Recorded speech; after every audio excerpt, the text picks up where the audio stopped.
नमस्कार साथियों, एनजी के भी यूट्यूब प्लेटफॉर्म में आपका स्वागत है। तो साथियों शुरू करते हैं। आज शिक्षण अभिरुचि के हम एक बार फिर 20 क्वेश्चन अति महत्वपूर्ण है, जो टेस्ट पेपर 20 क्वेश्चन का आपके लिए डाला जाता है चैनल पे। तो साथियों अति महत्वपूर्ण होता है। अगर आप चैनल पर नए हैं तो चैनल को सब्सक्राइबर करना, बेल आइकन को अवश्य दबाना, जिससे कि हर नोटिफिकेशन, हर टेस्ट का नोटिफिकेशन आपके पास पहुँचे और आप अधिक से अधिक लाभ से ले सकें। अगर अच्छा लगे तो अपने दोस्तों को ज़रूर शेयर करना, जिससे कि वो भी फ़ायदा उठा सके। शुरू करते हैं आज की मॉडल टेस्ट क्लास। और इस मॉडल टेस्ट क्लास में इम्पोर्टेंट क्वेश्चन आपके लिए लेके आया हूँ शिक्षण अभिरुचि के। शुरू करते हैं क्लास में। पहला क्वेश्चन आपके लिए ये रहा कि निम्न में से किसका संबंध शिक्षक से नहीं है। शिक्षक का संबंध किससे नहीं है? एक आयोजना बनाना, निर्देशन देना, पढ़ाना एवं बजट तैयार करना। तो साथियों शिक्षक योजना तैयार करता है, ये सत्य है। निर्देशन देता है, ये भी सत्य है। पढ़ाने का कार्य भी करता है। तो बजट तैयार किया नहीं है। तो आपका आंसर होगा द। आपका आंसर होगा क्या होगा? द। नेक्स्ट क्वेश्चन, किसी शिक्षक के पेशेवर कौशल में निम्नलिखित में से कौन सा घटक शामिल नहीं है? कौन सा घटक शामिल नहीं है? स्वयं के बारे में ज्ञान, प्रयोगात्मक। यहाँ नहीं पूछ रहा है, समझना क्वेश्चन को। साथियों क्वेश्चन को समझना कि किसी शिक्षक के पेशेवर कौशल में निम्नलिखित में से कौन सा घटक शामिल नहीं है? स्वयं के बारे में ज्ञान, प्रयोगात्मक कौशल, परिणाम निकाल लेना और सामाजिक मामलों का यथोचित ज्ञान। तो साथियों आपका आंसर होगा यहाँ पर सामाजिक मामलों का यथोचित ज्ञान। आपका आंसर होगा द। ठीक है, अगला प्रश्न आपके लिए ये रहा। दिए गए प्रश्न में अनुमान लगाकर उत्तर देना निम्न में से किस प्रकार के प्रश्न में संभव है?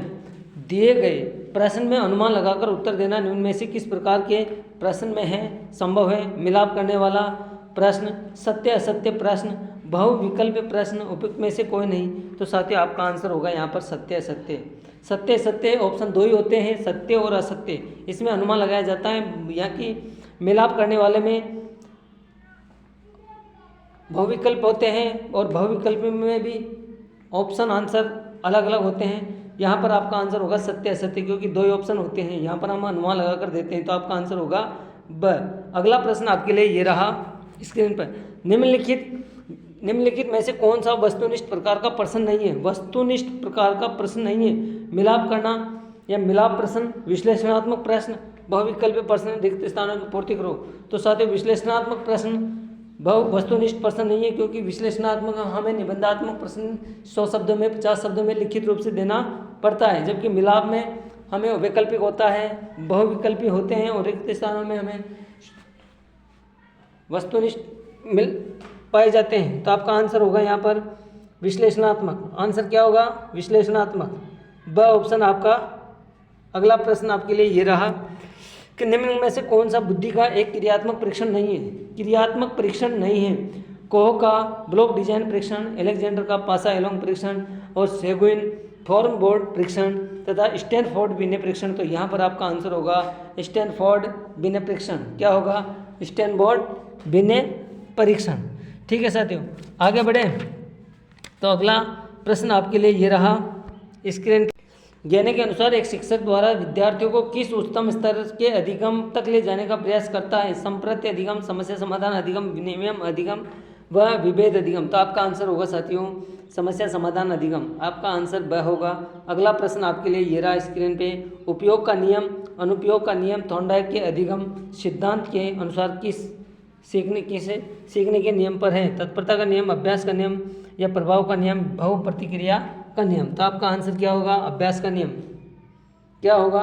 अभ्यास का नियम। ब आपका आंसर होगा।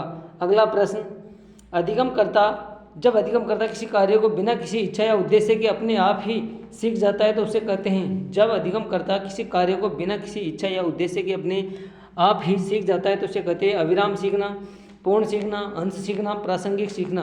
तो आपका आंसर होगा साथियों यहाँ पर प्रासंगिक सीखना। आपका आंसर क्या होगा? प्रासंगिक सीखना। अगला प्रश्न, बाल व्यवहार के संदर्भ में निम्न में से कौन सा कथन असत्य है? बाल व्यवहार के संदर्भ में निम्न में से कौन सा कथन असत्य है? प्रत्येक व्यवहार का एक कारण होता है।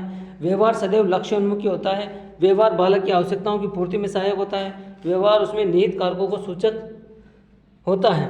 तो आपका आंसर क्या होगा? आपका आंसर होगा व्यवहार सदैव लक्ष्योन्मुखी होता है। कैसा होता है? लक्ष्योन्मुखी होता है। तो आपका आंसर ब। अगला प्रश्न ये रहा कि बालक में वांछनीय अवांछनीय व्यवहार के दर्शन होते हैं, कब होते हैं? समायोजन के कारण, उनके सीखने के कारण, परिपक्वता के कारण या द्वंद्व के कारण।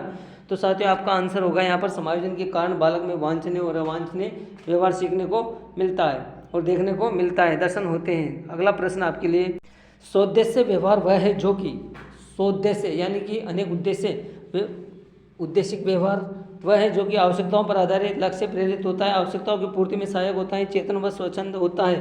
तो आपका आंसर क्या होगा साथियों? आपका आंसर क्या होना चाहिए? आपका आंसर लक्ष्य प्रेरित होता है। आपका आंसर होगा लक्ष्य प्रेरित होता है। आपका आंसर ब होगा। क्या होगा? ब ऑप्शन होगा।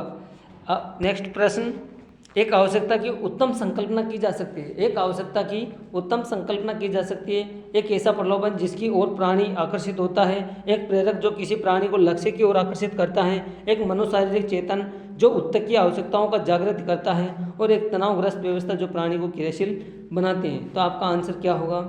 आंसर आपका होगा साथियों, एक तनावग्रस्त व्यवस्था जो प्राणी को क्रियाशील बनाती है। तनावग्रस्त व्यवस्था प्राणी को क्रियाशील बनाती है। तो आपका आंसर होगा यहाँ भी द। अगला प्रश्न ये रहा आपकी स्क्रीन पर, वह अंतिम अवस्था बताइए जो बालक को विप्रेरित व्यवहार को दिशा निर्देशित प्रदान करती है।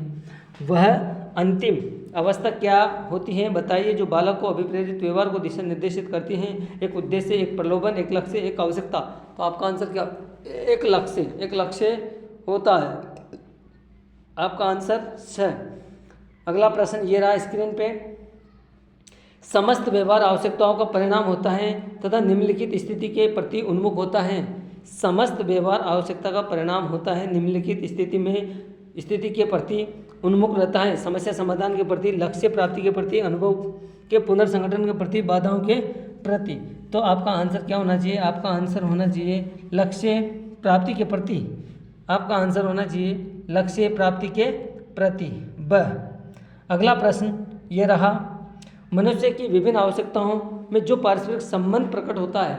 मनुष्य की विभिन्न आवश्यकताओं में जो पारस्परिक संबंध प्रकट होता है वह है सर्वाधिक शक्तिशाली वह आवश्यकताएं होती हैं जो सबसे अधिक लंबे समय तक वंचना का शिकार होती हैं। ऑप्शन बी, हमारी सामाजिक पृष्ठभूमि में आवश्यकताओं को क्रमबद्ध नहीं किया जा सकता।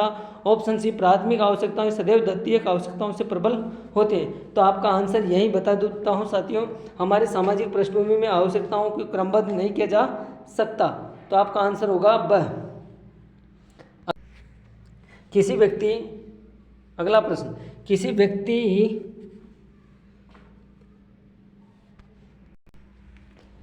बालक के अहम की संतुष्टि के लिए निम्न में से कौन सा बिंदु न्यूनतम महत्वपूर्ण है? किसी क्वेश्चन को समझना, किसी बालक या व्यक्ति, साथियों यहाँ पर व्यक्ति भी हो सकता है, बालक भी हो सकता है, के अहम या ईगो की संतुष्टि के लिए निम्न में से कौन सा बिंदु सबसे महत्व का है? तो यहाँ पर सामाजिक मांगों के साथ तालमेल, सामाजिक ढांचों के अनुकूल व्यक्तिता की संप्राप्ति, आत्मनिर्देशनता, आत्मनियंत्रण की उत्पत्ति, वास्तविकता के साथ सामंजस्य। तो आपका आंसर क्या होना चाहिए?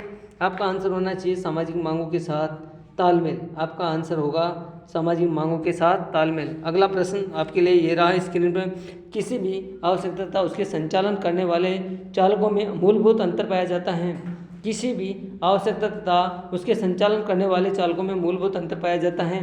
किस आधार पर पाया जाता है? आवश्यकता से पूर्व चालक उत्पन्न होते हैं। चालक लक्ष्य क्रिया को अपने में निहित रखते हैं। चालक प्रत्येक प्रजाति के अलग अलग पाए जाते हैं। चालक मनोशारीरिक तनाव पर आधारित होता है।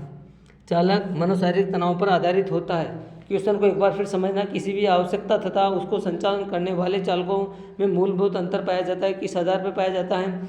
आवश्यकता के से पूर्व चालक उत्पन्न होते हैं। चालक लक्ष्य संक्रिया को अपने में निहित रखते हैं। चालक प्रत्येक प्रजाति से अलग अलग पाए जाते हैं। चालक मनोशारीरिक तनाव पर आधारित होते हैं। तो आपका आंसर क्या होगा साथियों? आपका आंसर होगा द। आपका आंसर क्या होगा? द। अगला प्रश्न आपके लिए ये रहा स्क्रीन पे, निम्न में से कौन सा मनोवैज्ञानिक प्रेरक का गुण नहीं है? निम्न में से कौन सा मनोवैज्ञानिक प्रेरक का गुण नहीं है? इसमें आत्मसंप्रति के विकास हेतु व्यक्ति के प्रयास निहित रहते हैं। जब यह एक बार स्थापित हो जाए तो वह स्वयं अभिप्रेरणा प्रदान करने लगते हैं तथा प्रेरक के रूप में कार्य करते हैं। वे संपूर्ण संतुष्टि प्रदान करने में असमर्थ होते हैं। इनमें कुछ मात्रा सीखने में भी सम्मिलित रहती हैं। आंसर क्या हो सकता है? क्वेश्चन को एक बार फिर पढ़ते हैं, फिर समझते हैं कि निम्नलिखित में से कौन सा मनोवैज्ञानिक प्रेरक का गुण नहीं है। ये पूछ रहा है, गुण नहीं है मनोवैज्ञानिक प्रेरक। तो ऑप्शन आपके देखते हैं कि मनोवैज्ञानिक, इनमें आत्म संप्रति के विकास हेतु व्यक्ति के प्रयास निहित रहते हैं। जब यह एक बार स्थापित हो जाए तो वह स्वयं अभिप्रेरणा प्रदान करने लगते हैं तथा प्रेरक के रूप में कार्य करते हैं। वे संपूर्ण संतुष्टि प्रदान करने में असमर्थ होते हैं। इनमें कुछ मात्रा सीखने में भी सम्मिलित रहती हैं। तो आपका आंसर होगा साथियों, यहाँ पर आपका आंसर होगा ब। क्या होगा? आंसर ब होगा। ठीक है, अगला प्रश्न ये रहा कि हमारी संस्कृति में ऐसा देखने में आता है कि मनोशारीरिक आवश्यकताओं से अधिक प्रभावी मनोवैज्ञानिक आवश्यकताएं होती हैं। ऐसा इसलिए होता है क्योंकि हमारी संस्कृति में ऐसा देखने को आता है कि मनोशारीरिक आवश्यकताओं से अधिक प्रभावी मनोवैज्ञानिक आवश्यकताएं होती हैं। ऐसा इसलिए होता है क्योंकि मानव की मनोवैज्ञानिक आवश्यकताएं उसकी शारीरिक आवश्यकताओं से अधिक होती हैं। मनोवैज्ञानिक आवश्यकताएं अधिक आधारभूत तथा जैविक होती हैं। मनोवैज्ञानिक आवश्यकताओं को सरलता पूर्वक संतुष्ट नहीं किया जा सकता। मनोवैज्ञानिक आवश्यकताएं जीवित रहने के लिए अति आवश्यक होती हैं। तो आपका आंसर क्या होगा साथियों? आपका आंसर मनोवैज्ञानिक आवश्यकताओं को सरलतापूर्वक संतुष्ट नहीं किया जा सकता। आपका आंसर होगा स। क्या होगा? आपका आंसर स। मनोवैज्ञानिक आवश्यकताओं को सरलतापूर्वक संतुष्ट नहीं किया जा सकता। अगला प्रश्न आपके लिए ये रहा स्क्रीन पे। किसी व्यक्ति द्वारा सामाजिक मान्यताओं के अनुकूल आवश्यकताओं की पूर्ति प्रदर्शित करते हैं।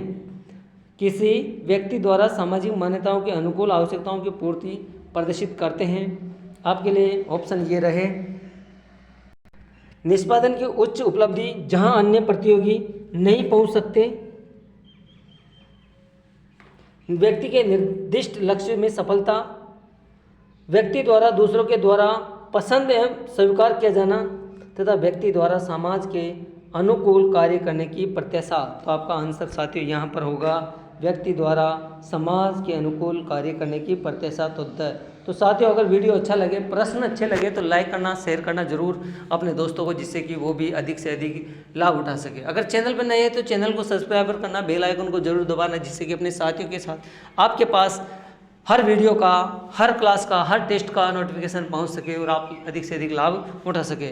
धन्यवाद। जय हिंद, जय भारत।